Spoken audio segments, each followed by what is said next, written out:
Dis sê julle, ek het die absolute voorreg om weer saam met julle die woord te kan kom deel. En ek wil gou hoor, wie was die laaste keer hierso toe ek aangebied het, waar ons gepraat het oor die geloof in die twee. As jy so was. Okay, dis great. Ek gaan weer aangaan op daai selfe konsep van die reis deur die Bybel.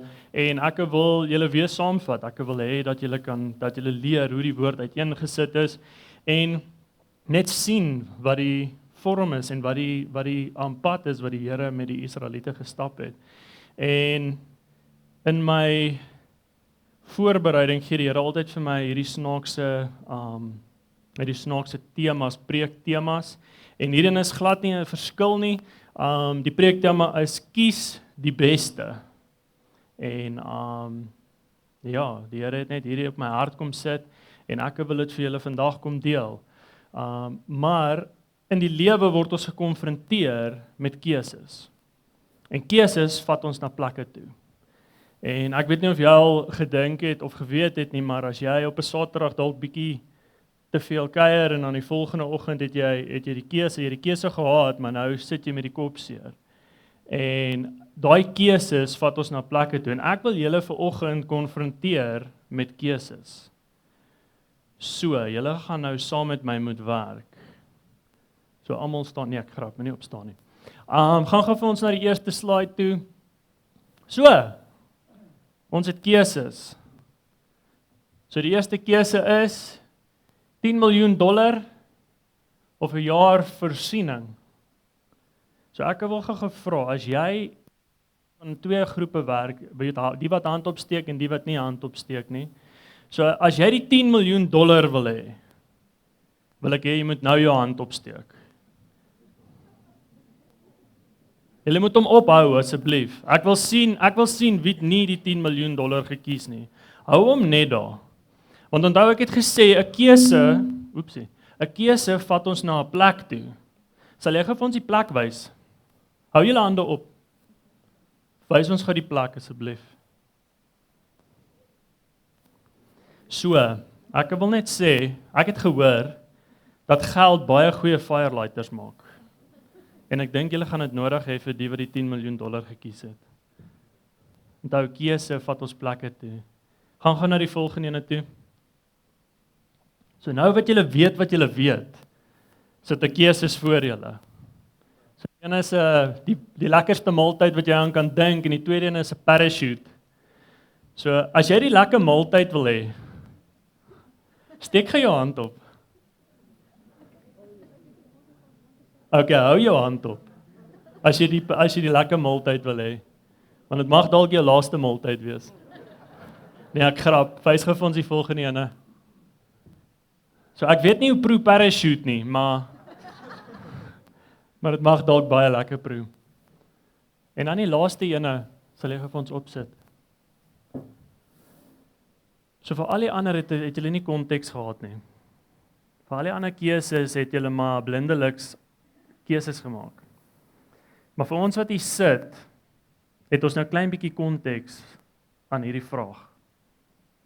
So ek wil gevra, as jy moet kies tussen die 10 gebooie en om Baal te aanbid, wat sien jy kies? As jy 10 gebooie wil kies, steek jou hand op.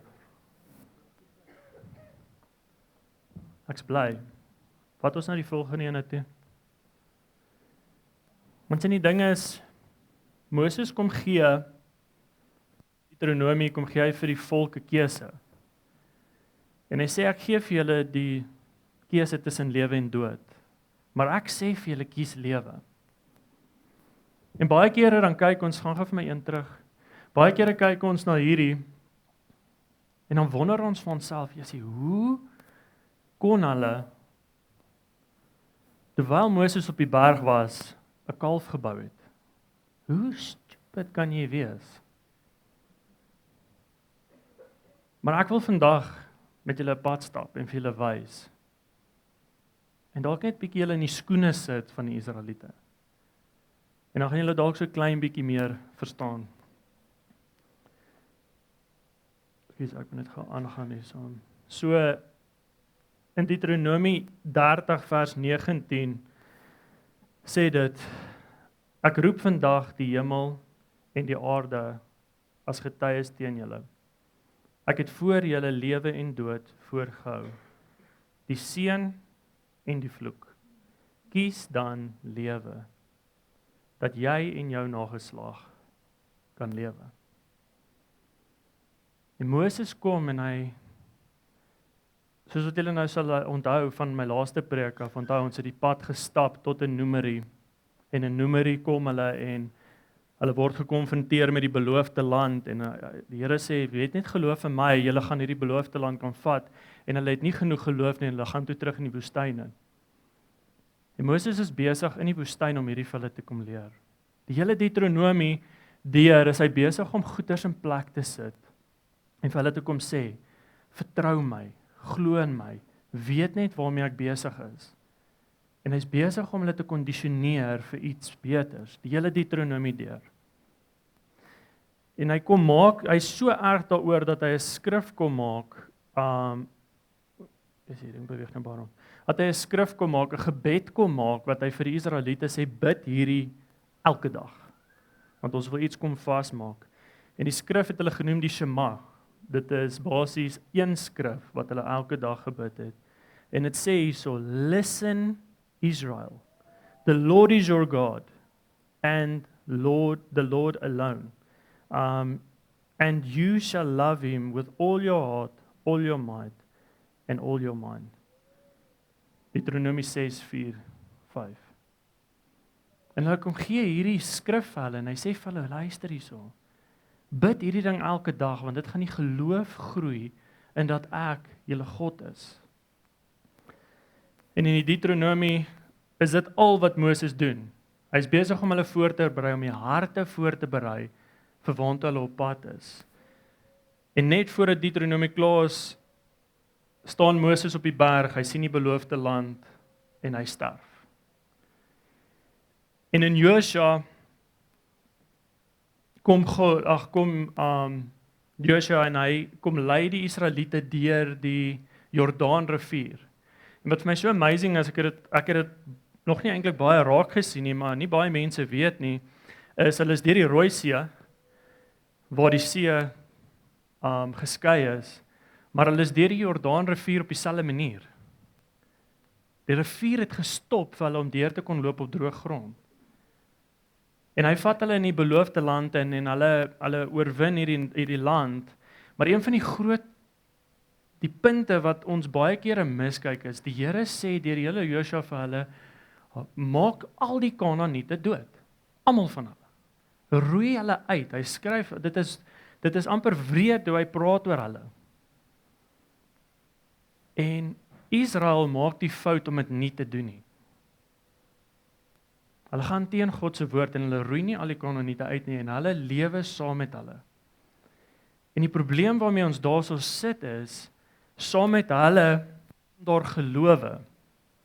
En een van die gelowe is Baal en Asherah, een van die twee gode.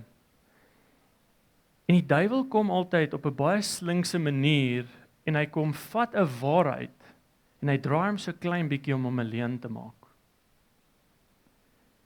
Nou as jy verstaan wie die God van Baal is, en as jy die agtergrond van hom ken, is dit baie interessant. Want hy is 'n God van seisoene en reën.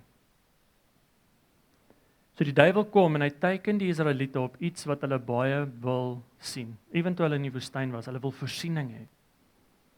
En Baal sê hulle is die God van voorsiening, hy bring die reën. En hulle sê iets verskriklik interessant, hulle sê hierso, the Prince of Peace coming on the clouds to bring life and provision. Soos wie klink dit vir julle? Klink soos Jesus. Maar dit is wat geskryf is binne in hulle teks oor Baal.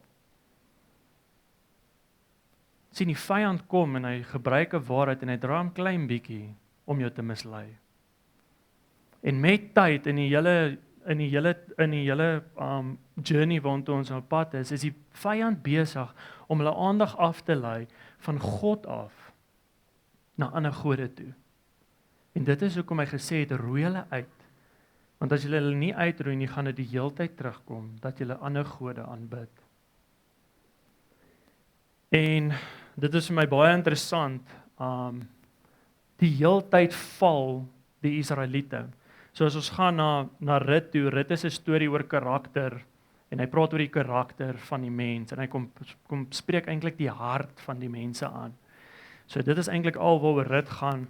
En dan kom ons in Samuel en in Samuel sien ons die heeltyd hoe God sterk manne en vroue oprig as leiers om Israel terug te bring die heeltyd na, maar ons het jou verlos. Ek verlos jou deur iemand om jou terug te bring na die ware God toe. En dan gaan die Israeliete en dit raak weer maklik en hulle sondig weer en dan stuur God weer iemand om hulle terug te bring. Ek meen mense soos nou het dit my heeltemal uit my uitgewaai. Ekskuus julle. Mense soos Samson en al daai sterk helde, want hulle het nie 'n koning gehad nie. Die 12 stamme van Israel was rond en bond en hulle almal het keuses gemaak van wat hulle doen. En die heeltyd bring iemand 'n God te held om hulle te kom verlos. En dan kom hulle terug na God toe. En op 'n stadium sê die 12 stamme van Israel, maar Jesus, ons kan nie keuses maak nie, ons kan nie kies nie. Ons kies nie die beste nie. So gee vir ons 'n koning. En Samuel op daai stadium is die profeet wat die volk lei met God se woord.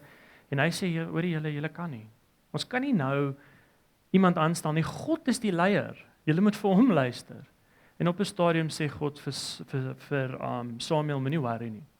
Laat hulle 'n koning aanstel. En hulle stel 'n koning aan en hierdie konings is 'n goeie ding, want hulle stel vir Saul aan en Saul kom weer op as 'n goeie koning. Hy doen weer 'n klomp goeders, hy sit goed in plek en op 'n stadium begin hy ook sleg raak en hy val en hy begin actually ander gode aanbid. Sien hoe hulle die hele tyd terugkom na gode toe.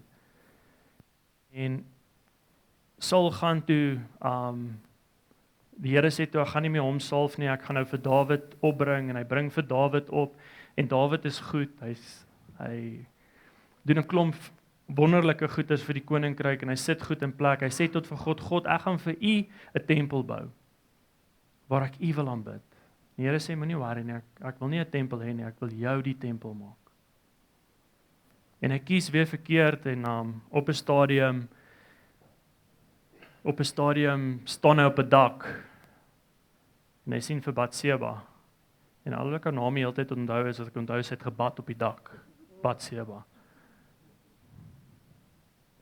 En hy sien haar en hy gaan weer weg van God se woord af en hy maak haar swanger en hy probeer dinge regmaak deur om die man dood te maak om sy wil te kry. En op 'n stadium kom hy weer na hom toe en hy sê vir hom, luister, jy het verkeerd gedoen en hy breek af en hy sê ek is so jammer.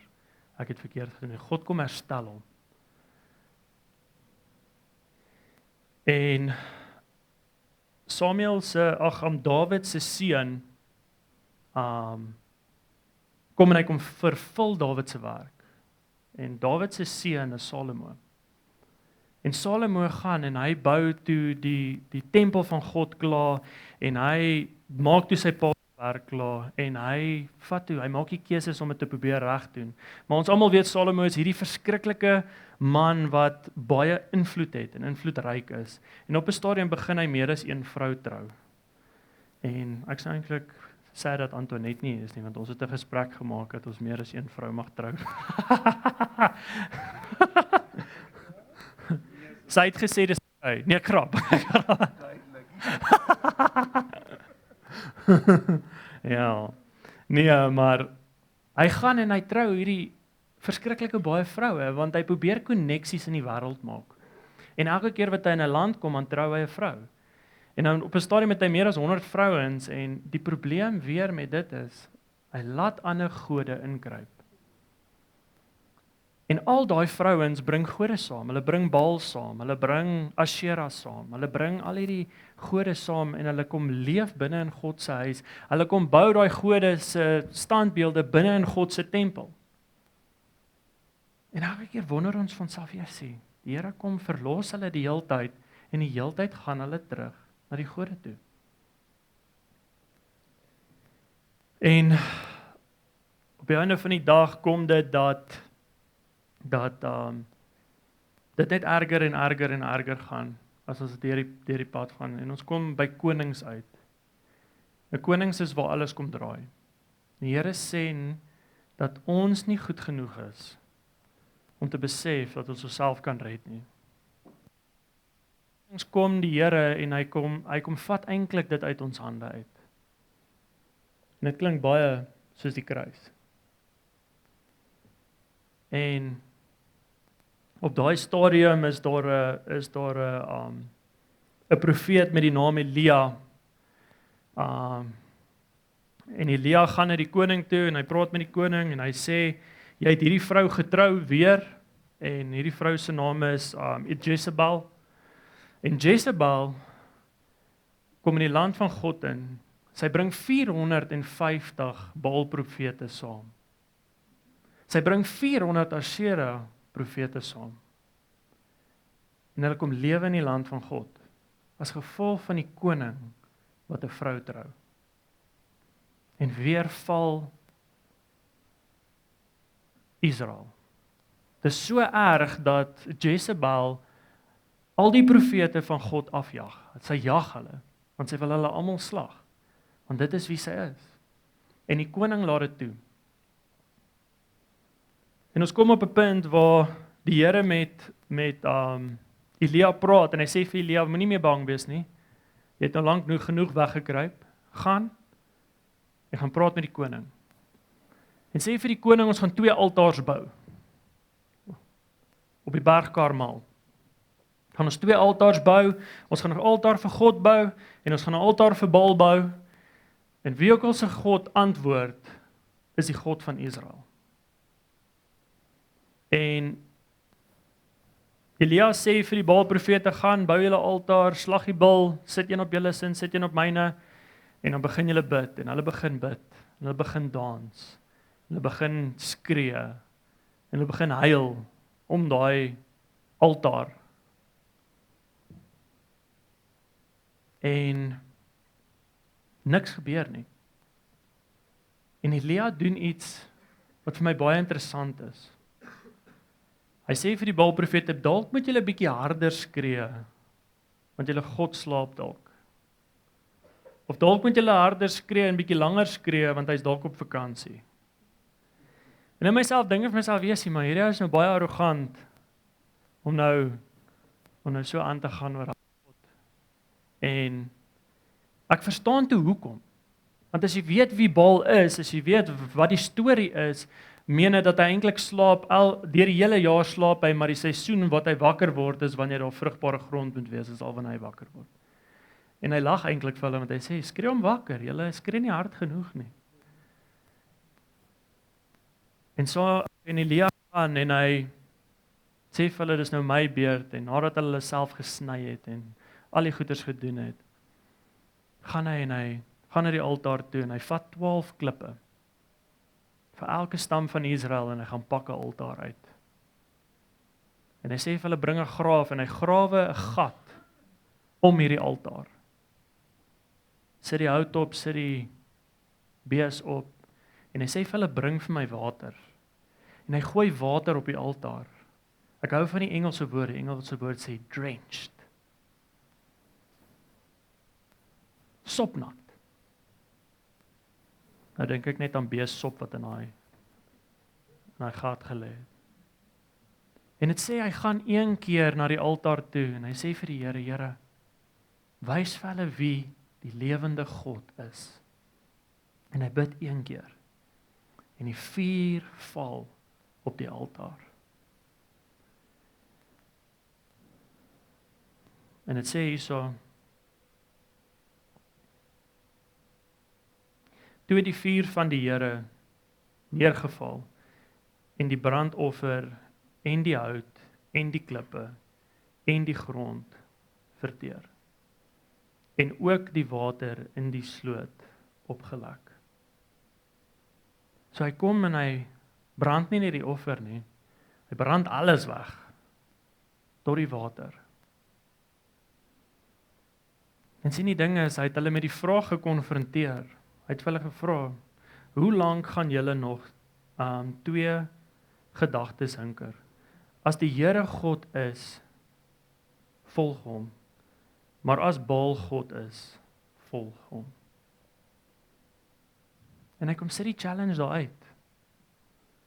Hy kom sit dit daar uit en hy sê, luister hierso, julle moet kies vandag. Is dit die dag om te kies?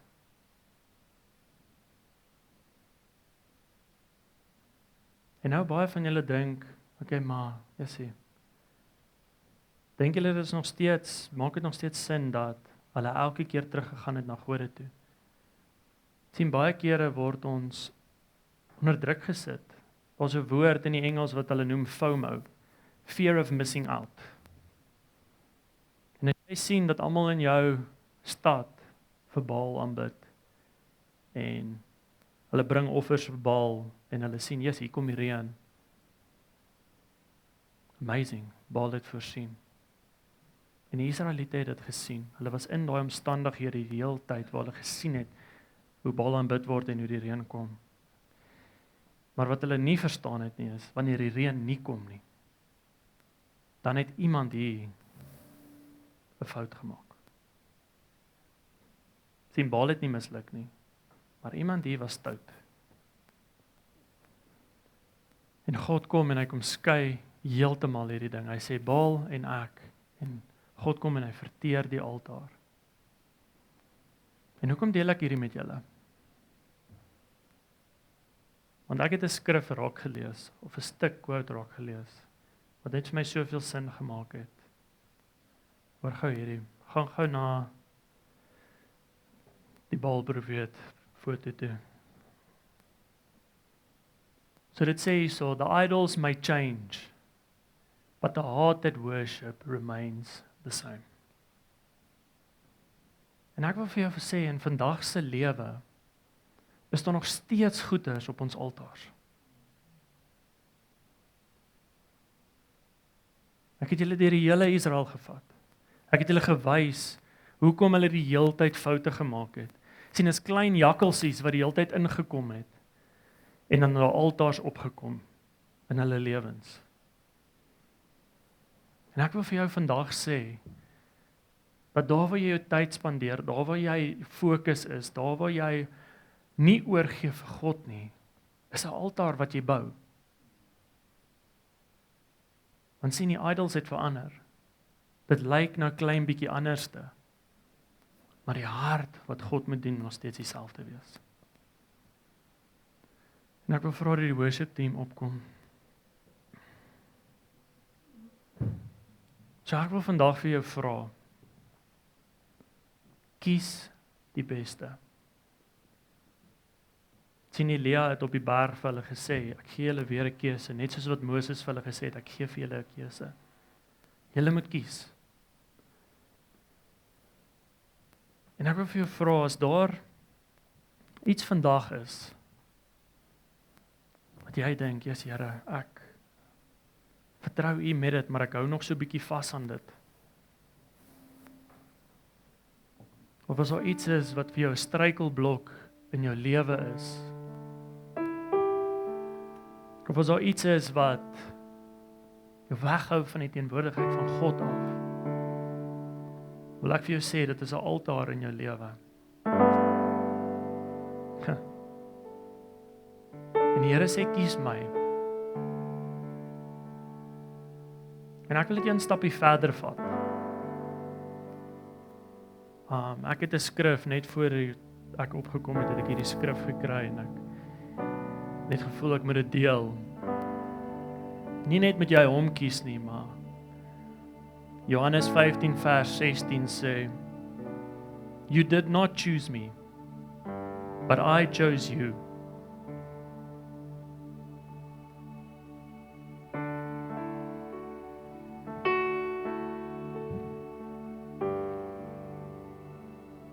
And I've appointed you to bear great fruit.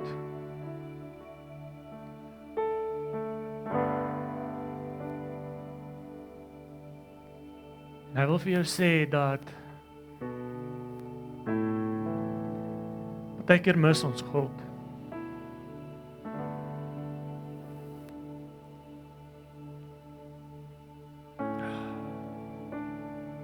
Baie keer mis ons hom. Baie keer laat ons hom nie toe om dinge in ons lewens te kom herstel of om weg te vat nie. En weet jy wat, dan stink ek, hy staan daar en hy sê, okay, as jy hom nog 'n bietjie wil vashou, is alright, hou hom nog 'n bietjie vas. Maar weet net, ek is hier. Sodra jy reg is om hom te laat gaan, ek is hier.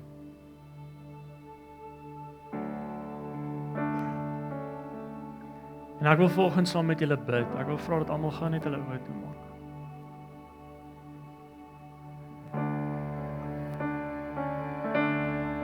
Here, ek wil vra dat U vandag vir mense sal wys. Dat U vir mense sal wys waar is die altaars in hulle lewens? Waar is die plekke en die situasies waar U nog nie inspraak het nie?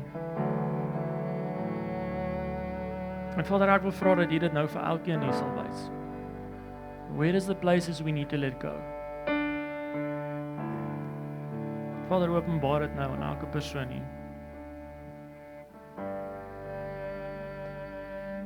Vader, dan wil ek vir U dankie sê.